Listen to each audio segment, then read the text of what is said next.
शानदार कहानियों में से एक कहा जाता है कि एक लड़की अपने बस्तर पर लेटी हुई थी और शदीद बीमारी में मुब्तला थी।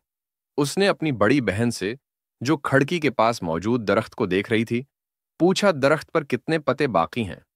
बड़ी बहन ने आंखों में आंसू लिए जवाब दिया, क्यों पूछ रही हो मेरी जान बीमार? बच्ची ने जवाब दिया, क्योंकि मुझे मालूम है कि मेरे दिन आखिरी पत्ते के गिरने के साथ खत्म हो जाएंगे।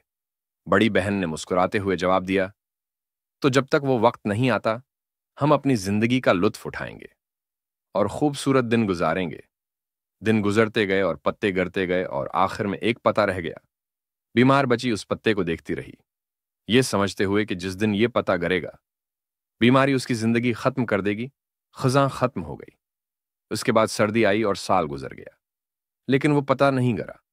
लड़की अपनी बहन के साथ खुश थी और आहिस्ता आहिस्ता सेहत याब हो रही थी, यहां तक कि वो मुकम्मल तौर पर ठीक हो गई। सबसे पहला काम जो उसने किया वो ये था कि इस मौजज़ाती पत्ते को देखने गई, जो नहीं गिरा था। तो उसने देखा कि वो एक प्लास्टिक का पत्ता था जिसे उसकी बहन ने दरख्त पर बांध दिया था।